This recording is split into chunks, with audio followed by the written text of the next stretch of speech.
Happy New Year. I just got back from Anchorage, and I'm a bit tired, and I've been thinking about you all day. Decided that it was about time that I wrote, except that there's so much to write, I get really far behind. So I decided I'd just visit with you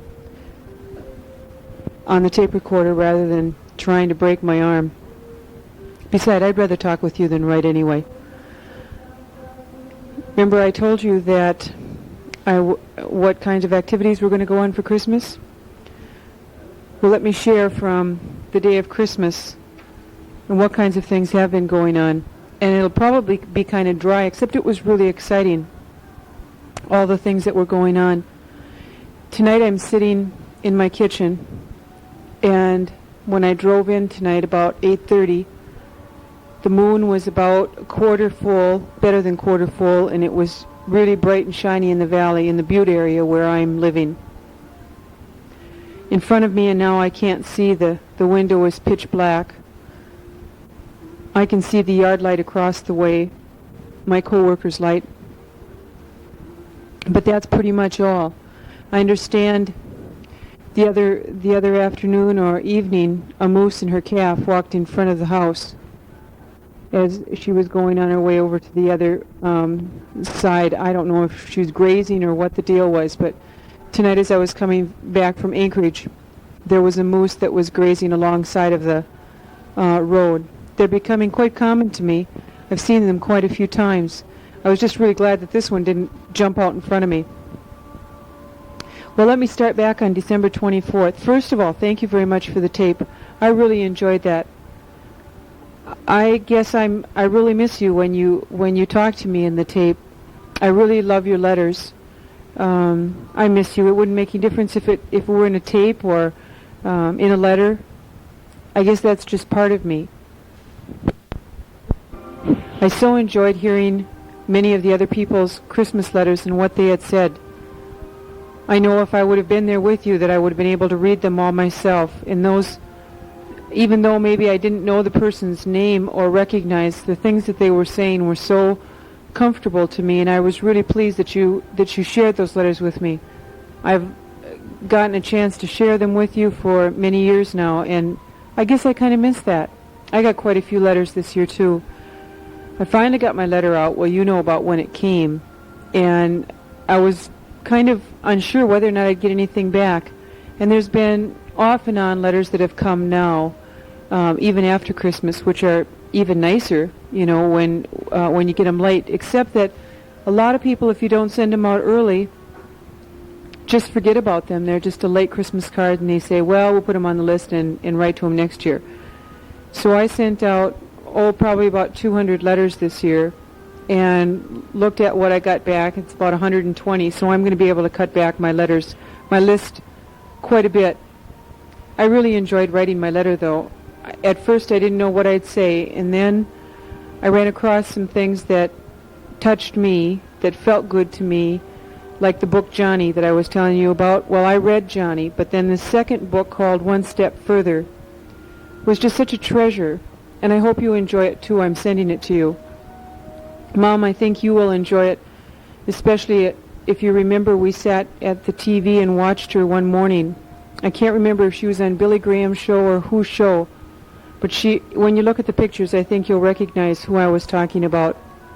The struggle that she's gone through, I guess I identified with, is some of the struggles that I continuously go through. And what I tried to express in the letter was that it doesn't mean that a struggle, you don't have to have a struggle just when you have something big. I guess if they were big things for me, those aren't too much of a problem for me. I can pretty much sit back, relax, and let that big thing happen for a long period of time before I'll, get all upset about it. But the little ones are what are really frustrating to me, and which I've had over my lifetime. And I really enjoyed Johnny, and I hope that you will too. I have a book of my own, and if you have already purchased one because of the letter, or because you just decided you were going to buy one, maybe even before I gave it to you, please share it with somebody else. Give it to somebody else that you think might enjoy it also. one of the things that I found more enjoyable to me than anything else is giving away the things that I have and being able to share them. I guess it's kind of hard up here in a sense. I never know if people really want them, so I kind of hesitate about just giving all the time. But I love doing it. Okay, enough of that. I'm also enclosing in that package that's coming to you a couple of cards, one of my friendly moose, and one I think that would be a picture of an Eskimo mother and child that someday I'll probably be able to see. I don't think that they're as prevalent in Alaska anymore, dressed as you'll see them in the postcard with that papoose. But I just thought you might like or might enjoy them. They're not like they're not in Anchorage or in Palmer. They'd be way out on the outskirts where there isn't as much civilized territory yet. Let's see. I don't think I enclosed. If there's anything else that I enclosed, just enjoy it.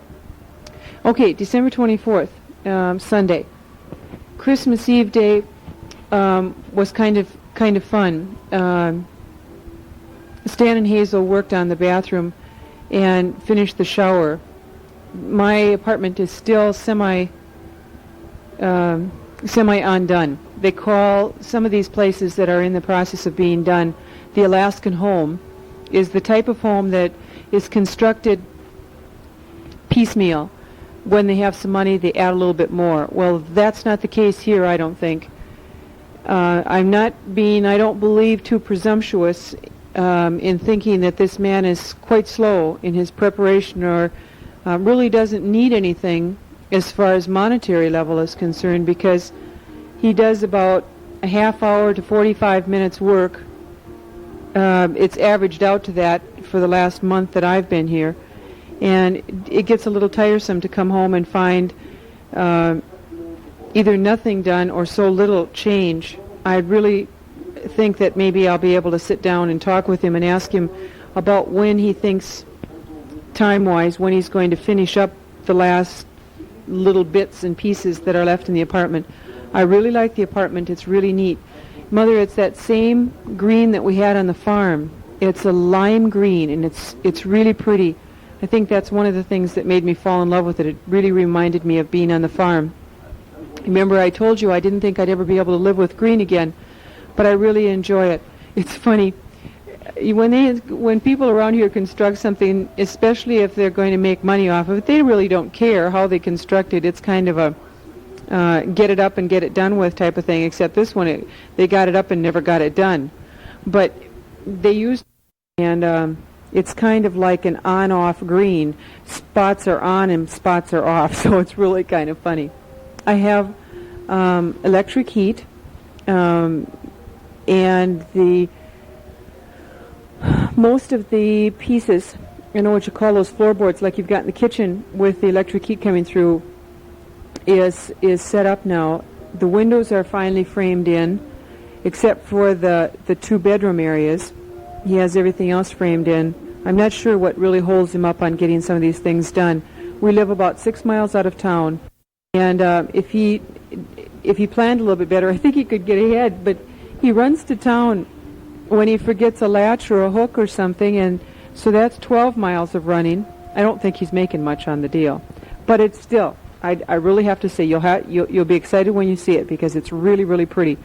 The carpeting is dark brown in the living room and throughout in the bathroom and the two bedrooms, and it's a real plush carpeting, probably a nice 2 inches with a 1/4 of an inch of padding underneath, and it's really comfortable for walking. In the kitchen, there's an orange and brown and goldish squares, and that's really fun too.